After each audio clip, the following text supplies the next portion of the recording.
जिस देश में चुनी हुई सरकारों को आप दूध में मक्खी की तरह निकाल कर फेंकते रहे और इस सदन में बैठकर आप लोकतंत्र का प्रवचन कर रहे हैं।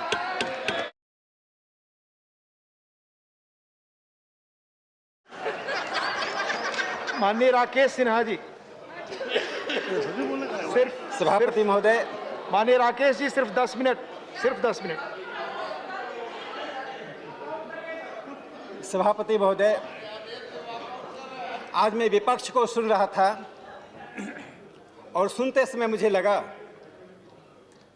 कि झूठ बोलने के लिए, इंग्लिश कला सीखनी चाहिए, तर्क को कुतर्क में बदलने के लिए कितनी क्षमता इन्होंने विकसित की है, कितनी कुशलता विकसित की है, इसका अंदाज मैं नहीं लगा पाया। अभिषेक मनु सिंघवी जी ने अपने उद्बोधन में एक बहुत ही महत्वपूर्ण बात कही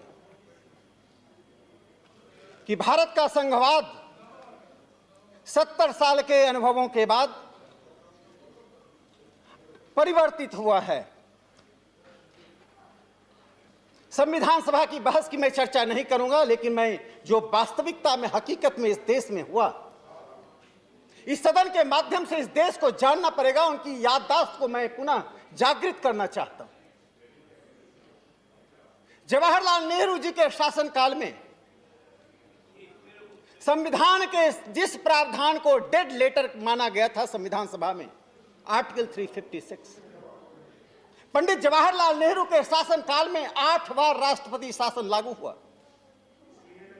माननीय श्रीमती इंदिरा गांधी जी के पहले दौर में 35 बार और 80 से 84 तक में 15 बार यानी 50 बार राष्ट्रपति शासन लागू हुआ।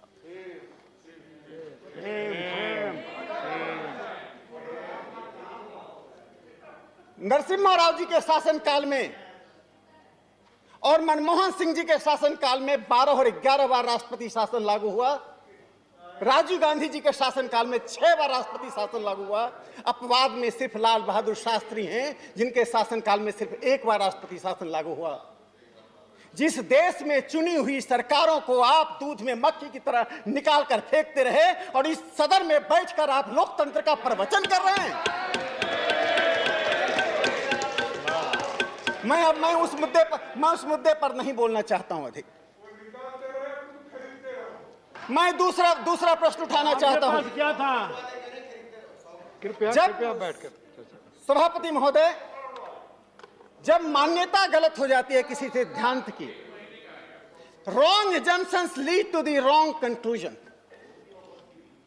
हम हाउस ऑफ एल्डर्स हैं, हमारी आयु चाहे कुछ भी हो, लेकिन पूरा देश यह अपेक्षा करता है कि कम से कम 25% हम दलीय सीमाओं से उठकर संविधान की बात करें, संसदीय जनतंत्र को समृद्ध करने की बात करें। देश हमसे अपेक्षा नहीं करता है कि उन मुद्दों पर जो राष्ट्रीय हित का मुद्दा है, जो दूरगामी रूप में कोई नहीं जानता कि 25 साल बाद दिल्ली में किसकी सरकार होगी, कोई नहीं जानता कि दिल्ली में जहां केजरीवाल साहब हैं वहां किसकी सरकार होगी। लोकतंत्र में कोई भविष्यवाणी नहीं कर सकता। यह देश तो रहेगा, बाबा साहब अंबेडकर का संविधान रहेगा। मैं उस मान्यता की बात करना चाहता हूं। सिंघवी साहब, ये बोल रहा है कि पूरी दुनिया में जहां जहां फेडरल सिस्टम है, सभी देशों के पास राजधानियां हैं। प्लीज बैठ। ऑस्ट्रेलिया की राजधानी कैनबरा से लेकर अमेरिका की राजधानी वाशिंगटन, नाइजीरिया की राजधानी अबुजा, इथियोपिया, बेल्जियम, आप किस देश का नाम लेना चाहते हैं? इन सभी देशों की राजधानियों को 2 भाग में हम बांटते हैं, एक फेडरल डिस्ट्रिक्ट, दूसरा एक नेशनल कैपिटल टेरिटरी। ऑस्ट्रेलिया की राजधानी में जो सरकार है उस पर कॉमनवेल्थ की सरकार, कांग्रेस की जो कानून है वो प्रिवेल करता है। वाशिंगटन डीसी, उसके पास तो अमेरिकन कांग्रेस में अपने प्रतिनिधि को भेजने तक का अधिकार नहीं। दिल्ली को तो 7 सांसद सदन में पहुंचते हैं। संजय सिंह जी उसी दिल्ली से राज्यसभा में आए। मैं एक प्रोफेसर रेखा सक्सेना के फेडरलिज्म पर जो एक अथॉरिटी है, उन्होंने दिल्ली को सब स्टेट कहा है। यह राज्य नहीं, सब स्टेट है। अब तक हमने कॉन्स्टिट्यूशनल मोरालिटी की बात कही, हमने डेमोक्रेटिक मोरालिटी की बात कही, लेकिन कोऑपरेटिव फेडरलिज्म के लिए उन दोनों से अधिक महत्वपूर्ण जुरिडिक्शनल मोरालिटी होती है। यदि जुरिडिक्शनल मोरालिटी का उल्लंघन हुआ तो लोकतंत्र तो दूर रहा, फेडरलिज्म नहीं चल सकता है। अलग अलग सरकारें अलग अलग राज्यों में अलग अलग समयों में बनती हैं, यही डेमोक्रेसी का, लोकतंत्र का वैशिष्ट्य है। और आने वाले जनादेश को स्वीकार करना, सहनशीलता के साथ सहर्ष स्वीकार करना हमारा कर्तव्य है। माननीय जगत प्रकाश नड्डा जी ने हस्तक्षेप करते हुए क्या कहा? भारतीय जनता पार्टी का एक उदाहरण बता दीजिए, जिस तरह से नमूद्रीपाद की सरकार को जवाहरलाल नेहरू ने हटाया, जिस प्रकार आंध्र प्रदेश, केरल में 6 बार सरकारें कांग्रेस ने हटाई। सिद्धार्थ शंकर रेख बंगाल के गवर्नर थे, 67 से लेकर 72 तक बंगाल में क्या हुआ? बंगला कांग्रेस, सीपीएम सीपीआई की जो सरकार थी और गवर्नर के बीच जो युद्ध हुआ, बंगाल के लोग जानते हैं।